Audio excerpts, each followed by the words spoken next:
आज की इस क्लास के अंतर्गत क्लास 12th के सभी विद्यार्थियों के लिए इतिहास के कुछ ऐसे प्रश्न मैं आपके लिए इस वीडियो में लेके आई हूँ, जो आपको एग्जाम हॉल में देखने को मिलेंगे।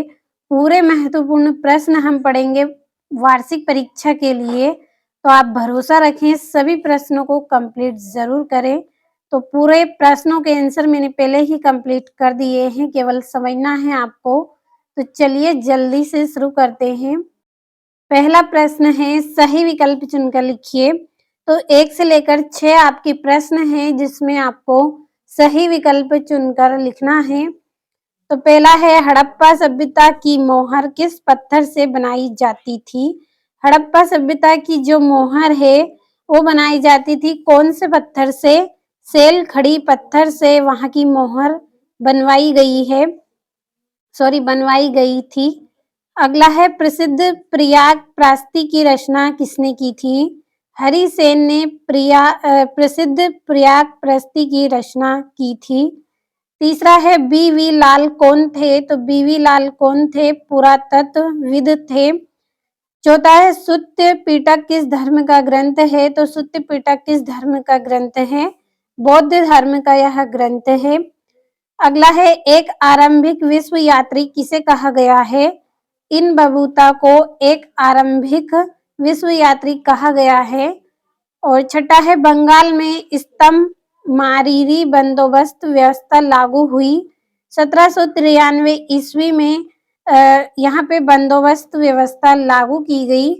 तो सभी प्रश्नों का स्क्रीनशॉट लेते चलना है आपको और भरोसा रखें एग्जाम में यदि आप 65 से 70 अंक लाना चाहते हैं, तो जो प्रश्न दिए हैं आपको सभी को कंप्लीट जरूर करें। इसी में से आपका पूरा पेपर रहेगा। और अगला प्रश्न है, रिक्त स्थान की पूर्ति कीजिए। पहला है, हम्पी साम्राज्य की राजधानी डेडेस थी। तो विजयनगर हम्पी साम्राज्य की राजधानी थी। दूसरा है, सोपा विद्रोह की शुरुआत डेडेस में हुई थी। तो सोपा विद्रोह की शुरुआत 1875 में हुई थी। तीसरा है, संस्थाल विद्रोह का नेता डेडेस था। तो सिंधु माझी संस्थाल विद्रोह का नेता था। चौथा है, सहायक संधि डेडेस ने लागू की थी। तो लॉर्ड वेलीजली ने की थी। लॉर्ड वेलीजली ने सहायक संधि लागू की थी। और पांचवा है, खेड़ा किसान आंदोलन का नेतृत्व डेडेस ने किया था। महात्मा गांधी और वल्लभ भाई पटेल ने खेड़ा किसान आंदोलन का नेतृत्व किया था। और अगला है, 13 दिसंबर 1946 को संविधान सभा के समक्ष डेडेस उद्देश्य प्रस्ताव प्रस्तुत किया था। तो जवाहरलाल नेहरू ने इनके समक्ष उद्देश्य प्रस्ताव प्रस्तुत किया था। तो ये हो गए हैं आपके रिक्त स्थान, और ये इंग्लिश मीडियम वाले बच्चों के लिए है। और अगला प्रश्न, सत्य सत्य लिखिए। चलिए समझ लेते हैं जल्दी से। पहला है, मोहनजोदड़ो एक नियोजित शहरी केंद्र था। तो इसका आंसर रहेगा सत्य। अगला है, मौर्य साम्राज्य में उज्जैनी एक महत्वपूर्ण राजनीतिक केंद्र था। तो ये भी सत्य है। और बाह्य विवाह गोत्र से बाहर विवाह करने की प्रथा को कहते हैं। तो ये भी सत्य रहेगा। और महात्मा बुद्ध को सरनाथ में ज्ञान प्राप्त हुआ। तो ये क्या रहेगा आपका? चौथा सत्य रहेगा। पांचवा, अल बिरूनी ने संस्कृत को एक विशाल पहुंच वाली भाषा कहा था। तो ये सत्य है। और वैष्णव भजनों के संकलन को तौरम कहते थे। तो ये असत्य है। और यहाँ से हम टिक करेंगे। तो पहला सत्य, दूसरा सत्य, तीसरा सत्य, चौथा सत्य, पांचवा सत्य, और आपका जो छठा है वो असत्य रहेगा। अगला आपका जो प्रश्न है, सही जोड़ी आपको बनानी है। पहली जोड़ी है कुंवर सिंह। तो कुंवर सिंह की जोड़ी रहेगी आपकी आरा। क्या रहेगी? आरा। दूसरी है रहट। तो रहट की जोड़ी रहेगी सिंचाई यंत्र। अगला है सहमल। तो सहमल की क्या रहेगी? विद्रोही। और दांडी यात्रा, तो दांडी यात्रा का क्या रहेगा? नमक कानून।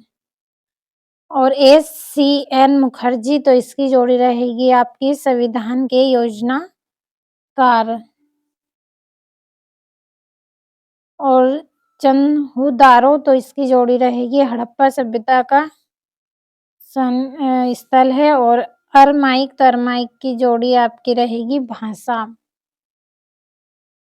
7 जोड़ियां हो गई आपकी। यहाँ से नंबर हम डाल लेंगे जोड़ियों पर।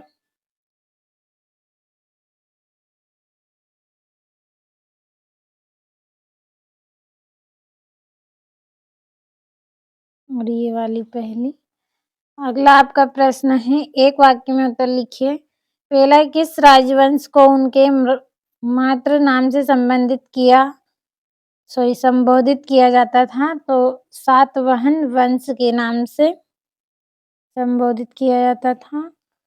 सातवाहन वंश। अगला है, महायान मत किसी धर्म से संबंधित था? तो बौद्ध धर्म से।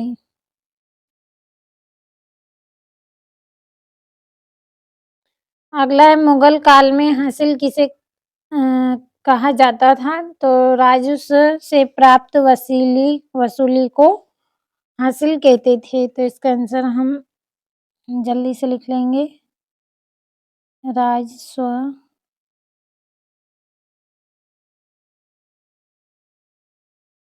से प्राप्त वसूली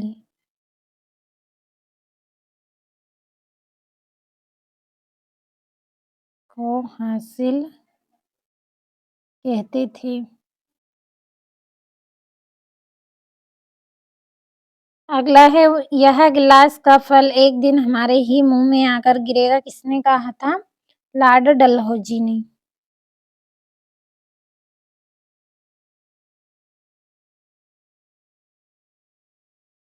लॉर्ड डलहौजी ने कहा था। 5वां है, गांधी जी ने किस गोलमेज सम्मेलन में भाग लिया था? तो इन्होंने दूसरे गोल्डमेज सम्मेलन में भाग लिया था।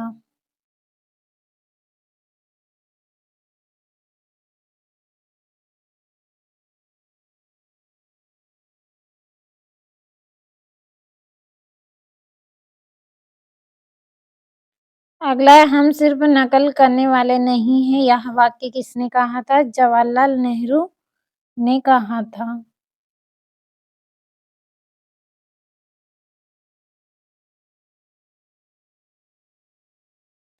अगला है, महात्मा गांधी दक्षिण अफ्रीका से भारत कब लौटे थे? 9 जनवरी 1915। 9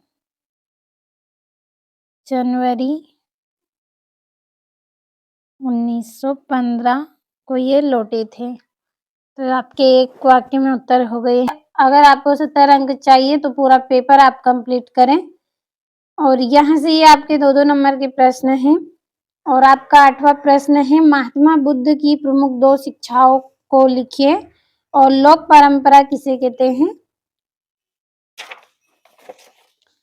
और ये वीर शैव परंपरा क्या थी? गोपुरम से आप क्या समझते हैं? संस्थाल कौन थे? तो पूरे ऐसे प्रश्नों को मैंने आपको बताया है जो प्री बोर्ड एग्जाम में आपको 22 जनवरी के दिन देखने को मिलेंगे। कंप्लीट जरूर आप करें सभी को। 13वां है, स्तंभमाररी बंदोबस्त क्या था? महारानी लक्ष्मीबाई ने अंग्रेजों की विरुद्ध क्यों विद्रोह किया? और रोलेट एक्ट एक लोकप्रिय कानून क्यों था? और ये यहाँ से अल बिरूनी कौन था? किताब उल हिंद में तत्कालीन भारतीय समाज के विषय में क्या वर्णन किया? और उद्देश्य प्रस्ताव को एक ऐतिहासिक प्रस्ताव क्यों कहा गया है? वर्णन आपको करना है। यदि आपको भरोसा हो तो आप पूरे प्रश्नों को कंप्लीट जरूर करें। इसी में से आपका पेपर रहेगा। और मैं आपको लगातार वार्षिक परीक्षा की तैयारी भी करवा रही हूँ। चैनल पे मैंने बहुत सारे मॉडल पेपर के वीडियो बनाए हैं।